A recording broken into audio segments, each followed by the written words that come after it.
Salut Philippe. J'avais... Je réfléchis, je pense à toi depuis souvent. Le cœur y est, la volonté y est.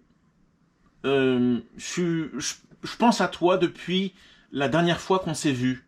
Cette merveilleuse journée que nous avons passée ensemble dans la campagne française que nous aimons beaucoup, toi et moi. C'était, si mes souvenirs sont bons, en novembre 2022. C'était merveilleux. On était heureux.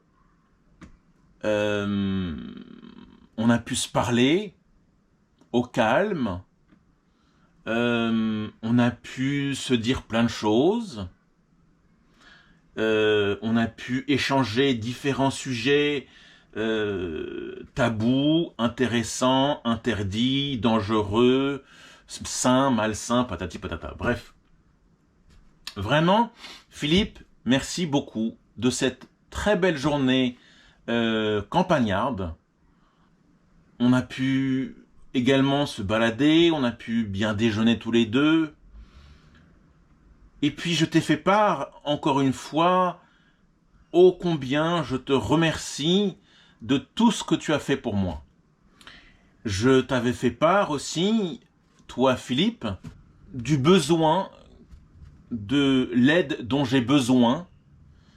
Et je t'avais demandé si donc tu pouvais intervenir pour me soutenir, pour m'aider dans mes difficultés de vie. Et tu étais un peu perplexe, je me souviens bien. Nous étions dans la voiture, tu conduisais, et c'était difficile de te parler de tous ces sujets qui sont bien sûr et malheureusement de l'Église, de ces prêtres homosexuels qui sont des abuseurs, profiteurs, voyeurs et menteurs.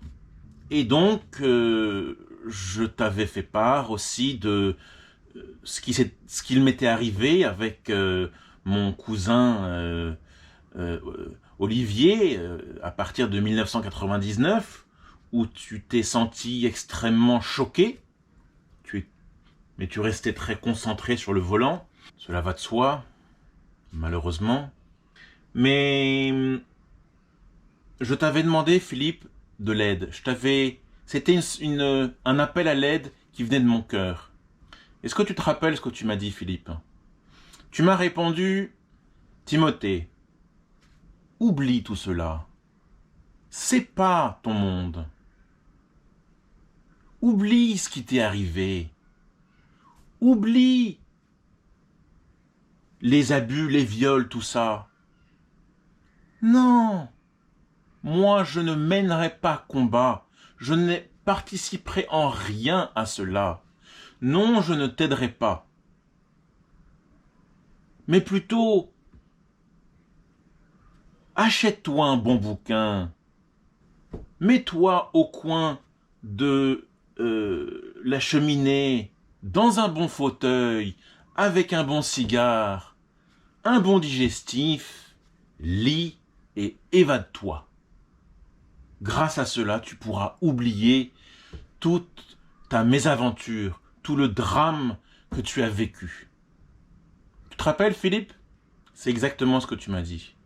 Nous sommes en mai, c'est-à-dire à peu près 5-6 mois après ce que tu m'as dit ce jour-là. Jamais, disons, je voulais dire jamais je pourrais oublier, mais on ne peut pas dire jamais.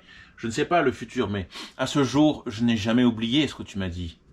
Tu m'as parlé comme les autres évêques, comme tous les responsables d'église, comme le nonce apostolique, qui me dit « Oubliez, passez à autre chose, voyagez ». Tu vois, je vais te dire, Philippe, je suis revenu au Japon le 27 janvier 2023. Janvier, alors février, mars, avril, mai. Ça fait pratiquement 4 mois que je suis là. Oui, j'ai poncé mon bateau, oui, j'ai fait quelques petites balades.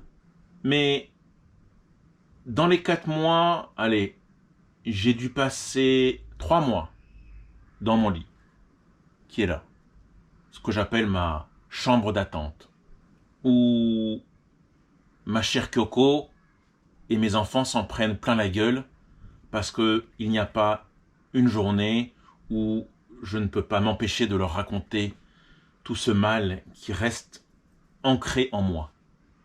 Mais aussi mes clients Airbnb qui ont une tête sympathique, je n'arrive pas.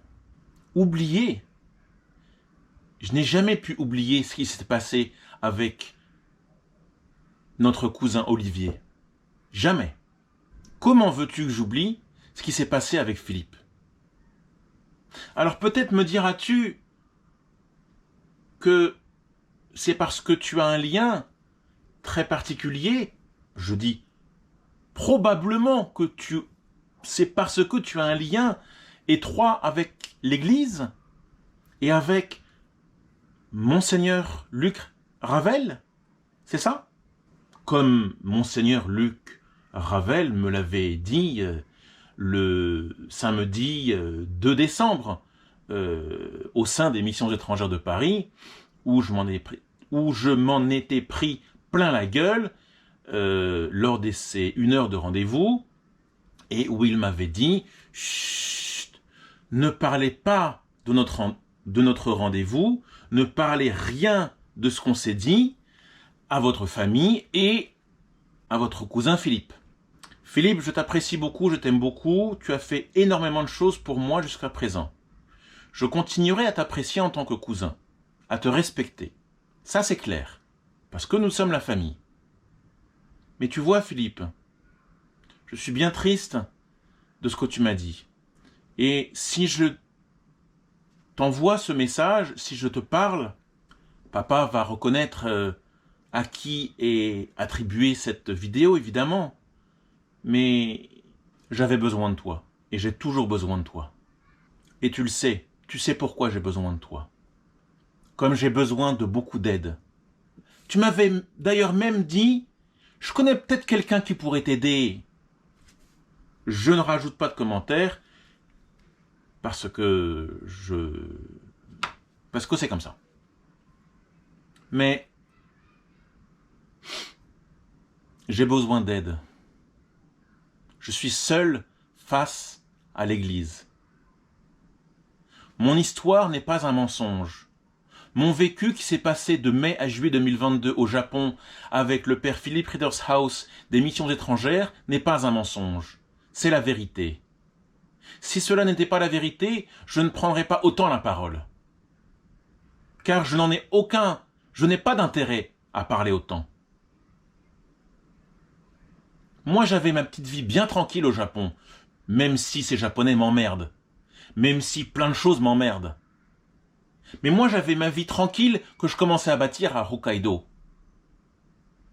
Et que si, avec cet enfoiré d'escrocs de vendeurs du terrain, j'avais pas rencontré le père Philippe, eh ben j'aurais sûrement trouvé un autre terrain. Mais là, c'était trop. Le père Philippe et tout ce qu'il a fait, c'était beaucoup trop pour moi. Donc, même à ce jour, j'ai besoin de ton aide, de toi, des autres, à tout point de vue, pour aller encore plus loin. Oui, bien sûr, contre l'Église. Oui, ça va de soi. Pourquoi je dois continuer à être copain-copain? Ou plutôt, combattre l'Église, pas pour l'éternité. Non, non, non, non, non. Combattre, me battre, pas avec les mains, pas avec les armes. Non, non, non. Même pas avec des avocats. J'ai pas besoin de tout ça. Mais juste la vérité. Que les responsables de l'Église italienne, française et japonaise prennent leurs responsabilités, s'excusent publiquement, disent les défauts et les problèmes de leur société et reconnaissent les faits, que je sois indemnisé, et ensuite lancer pour d'autres personnes qui n'osent pas parler un vaste projet mais dont je ne souhaiterais pas poursuivre à vie, car moi j'aimerais bien reprendre ma vie un jour, tranquille, partir dans un autre pays. Pourquoi pas repartir à Hokkaido? Je n'en sais rien. Mais pour le moment, moi ma vie, elle est bousillée. Dès que je vois mon camion, je pense à Hokkaido. Dès que je vois ma malle, mes affaires, je pense à Hokkaido. Dès que je vois mes vêtements, je pense à Hokkaido. Car toute ma vie était faite pour partir à Hokkaido. Car tout cela était avant la malheureuse rencontre de ce prêtre des missions étrangères de Paris, qui s'appelle aussi Philippe. Donc Philippe, merci pour cette très belle journée, je le dis du fond du cœur. Tu le sais, je ne suis pas quelqu'un de méchant. Je ne cherche pas le mal des gens. Mais je n'ai pas pu avaler ce que tu m'as dit ce jour-là. Je tenais à te le dire parce qu'il y a beaucoup de choses que je n'arrive pas à avaler. Non, s'asseoir dans un bon fauteuil, lire un bouquin, fumer un cigare, boire un bon whisky ou un bon cognac ou un bon calvados et oublier, Philippe, c'est impossible. C'est pas que c'est impossible, c'est que... Ou alors, emmène-moi, prouve-moi, mets-toi dans ma... Prends-moi sous ta... Je sais pas comment on dit. Vas-y. Emmène-toi. Non, emmène-moi chez toi.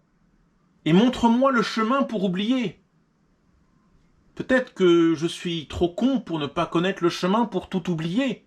Ce qui s'est passé de 1999 à 2003 et en 2022. Indique-moi le chemin alors. Mais